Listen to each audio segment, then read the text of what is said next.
have a fourth chair to fill tonight.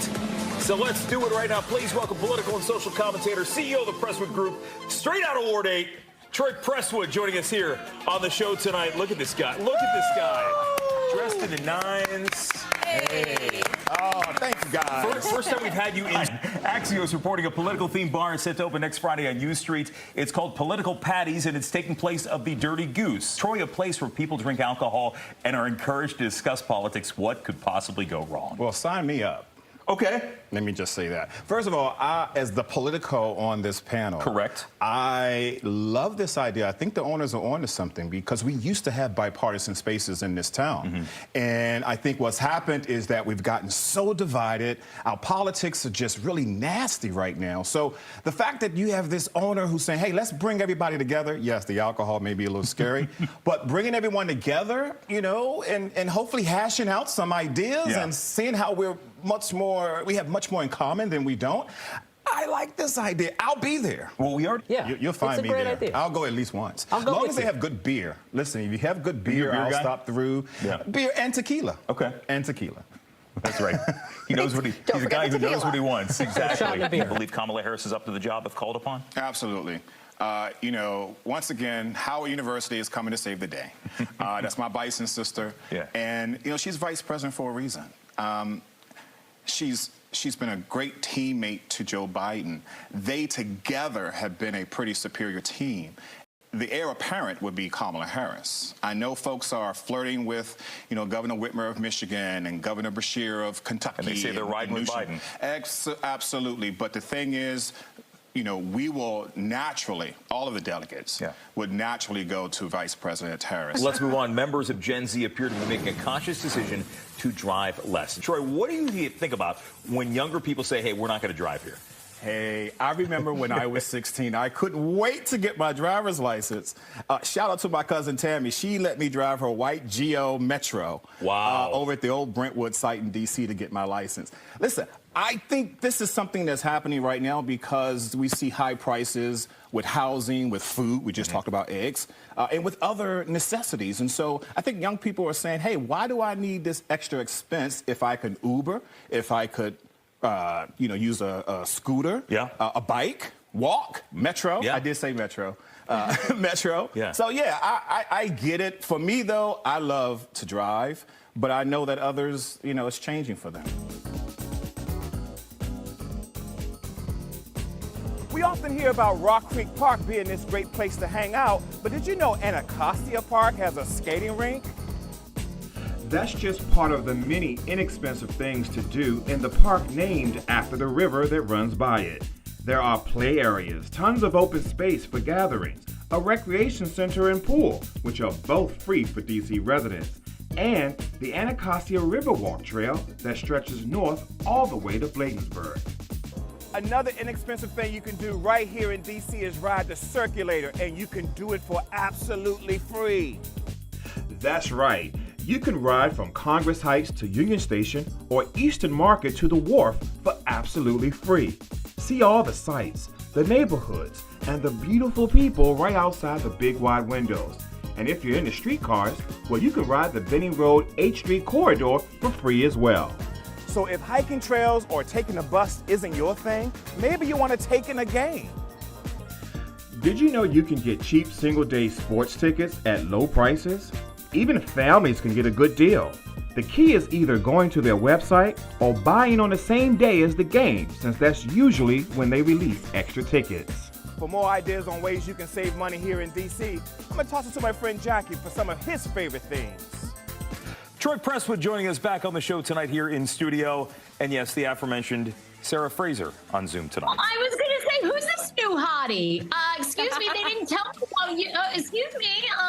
Okay, keep going about yourself, honey. HR, I think we need to report something here. Hey, Sarah, I'm a big fan.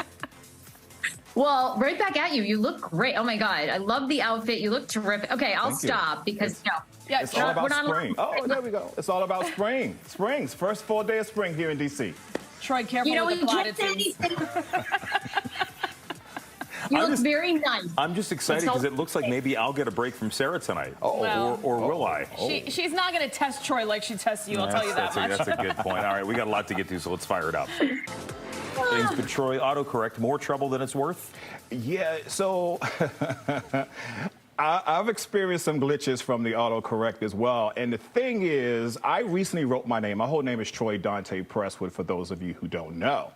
I wrote Troy Donte, and it autocorrect to Troy Don't. And so I'm like, well, Troy Don't what? You know, like, come on, Siri, is there something happening? Like, tell me so I know. But it said Troy Don't. And so clearly there's a problem with autocorrect. What I would like for Tim Apple, Tim Apple, yeah. Tim Apple. What I would like for Tim Apple to do is to come up with something that will stop me from texting the wrong person when I have multiple text messages going on at the same time. That's what I need. Keep in mind, on election night, November 5th, we may not get all the numbers in that night. Some states, we're now, a lot of states don't have to worry about the District of Columbia, even though we do it as well, but we do mail-in ballots. And so people can actually drop off a ballot in the mail and it can get there the next few days. So in some of these battleground states, we may not have a clear victory on the 5th. Just don't let them gaslight you like they tried to do 4 years ago. If you know you got your people out to the polls and everybody is there, just let the numbers be counted. They're going to count them, and then we're going to see where the chips fall. So I still think it's too early to really pay attention to the polls. Polls are important as political junkies. We look at polls all the time. And they're always right. Right. Exactly. Just ask President Hillary Clinton. Precisely. Yeah. And so I think, honestly, as we get closer to the November 5th election, we should start looking at those polls. People will start to pay attention and the differences between the two candidates. I think we have short memories in this country about what we went through, 4 years ago. And, the COVID deaths, the craziness that surrounded that. We need to understand that 3.5 years ago, Joe Biden and Kamala Harris came in and they rescued us from, certain doom in a sense. So let's now head over to our political analyst. Joining us now is Troy Prestwood. He's a political consultant and also a commentator. Thanks for joining us. Thanks for having me. And Troy, what's your reaction to Troy not participating? Yeah, I totally agree. I think anytime you're given a chance to talk to voters, you should take it. I don't know if he didn't think that this was his territory or if it was going to be a friendly conversation. But at the end of the day, when you are given a chance to talk directly to voters, which he was given by this network, he should have taken it. So missed opportunity for sure. Maybe there's still time. I don't know, but he certainly missed up. He missed his opportunity on this one, and that's a red flag for that campaign. I want to switch gears completely here. Two stories. One thing that caught my eye. Politico's out with a story that says President Biden is getting kid glove treatment from late night comics who are airing on other channels at this present moment out there.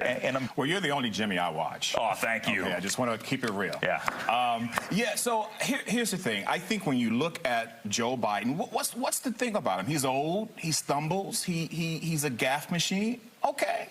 Yeah. There you go.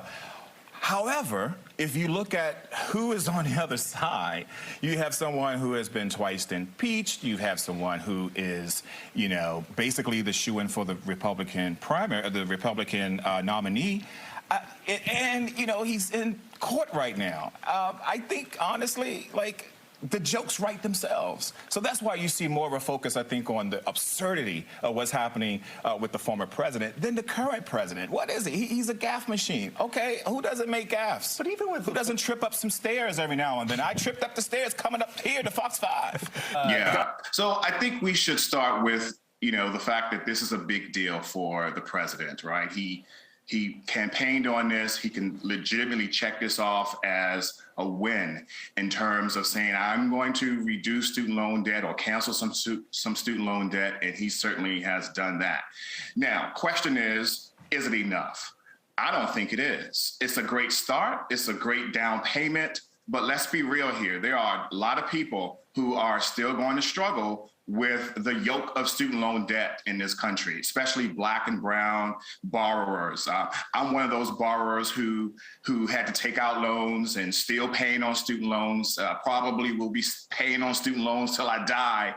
The intelligence community all agree that Russia tampered with the 2016 election and used information warfare to sow further division and mistrust among Americans. It's likely that they will interfere with the 2020 election as well. So as a candidate, how will you ensure your campaign will not be infiltrated by Russia? And secondly, as president, how will you eliminate this threat once and for all to restore confidence to our electoral process? Thank you very much for that question.